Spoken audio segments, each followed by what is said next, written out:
Hey guys, how's it going? Today I want to speak about the subject of does time flow? And also, if you do think about it, if time is flowing, how fast is it flowing? Is it flowing differently depending on the person? Well, I think it is. Because the thing is that every creature on Earth has a different time frame. Be it a plant that can live for hundreds of years, be it even a turtle and stuff like that that can live for a very long time. And then you can take a fly that can live only a few weeks or a few days. And us humans who tend to live 70 years, 80 years, 90 years, 100 years.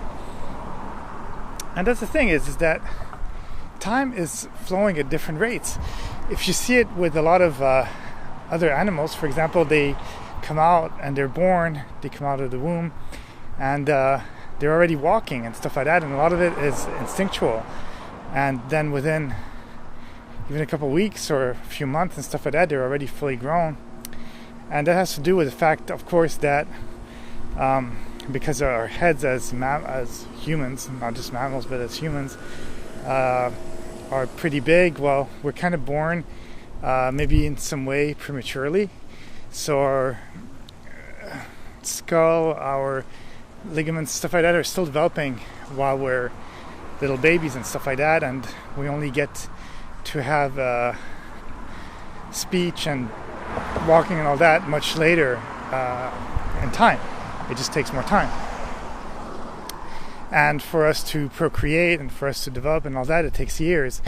So our time frame, our relative time, is different than what it would be if we were a sea turtle or even a tree and stuff like that, even though we don't really see their communication and stuff like that, but they probably sense in some way, somehow, the world, be it with needing to drink, be it with needing to just the seasons and all that stuff, just for them to grow and all that. So they do sense stuff differently.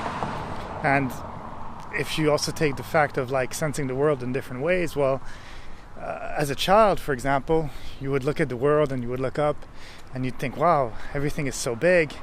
And still the things are the same size, but since we've grown and we also get used to these things, well, the thing is that basically we accept it.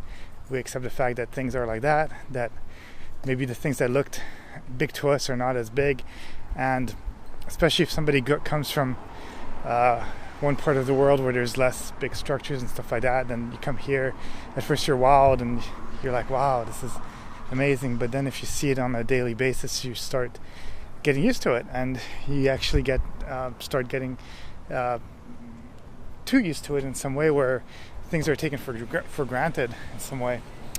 But yeah, that's basically for me. Of course, from a scientific point of view, you could look at it differently, where like how you go closer to the speed of light and all that, then time starts bending, and basically the faster we go, our perception of time would be different. And that's where, again, it comes back to the fact of time is different and it flows differently compared to how you are perceiving it. If you're very bored, you will think that an hour could last like 6 hours. If you're entertained, well, 6 hours could feel like 1 hour. But it also has to do with the fact of engagement within the brain, and also if maybe sometimes you do feel like as a kid summers are eternal, that life is just going so slowly in some way, because I feel maybe it's the fact that you're also having so many different experiences and stuff like that, and you are new to the world, so basically you are still discovering.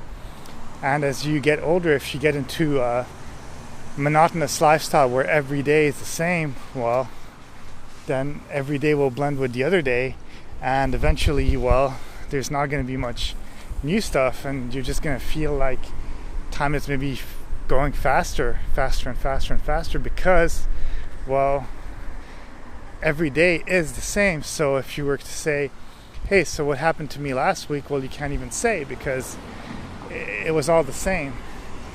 It doesn't matter. So that's where it gets like a little bit confusing. with time, and that's where people have noticed that time can flow differently depending on what you're doing, on the circumstance, the time of your life. And same with the body. The cells multiply at different rates depending on how old you are, and the body starts slowing down and stuff like that, which is pretty interesting. And they do say sometimes, for example, like some animals have a faster heartbeat and they're just living at a faster rate, and eventually, well, they die faster too. And that's I mean, to me at least, it's kind of interesting, because for them it's also relative. And I wonder too if like a fly or whatever, that a fruit fly that has 24 hours to live or whatever it is, how they perceive their life, or are they just trying to procreate in order to keep on living through propagating their gene, but they're probably not thinking about that, and it's just kind of interesting. Okay, well, that's it. That's all I have to say on the subject. Have a great day, and I'll talk to you soon. Bye.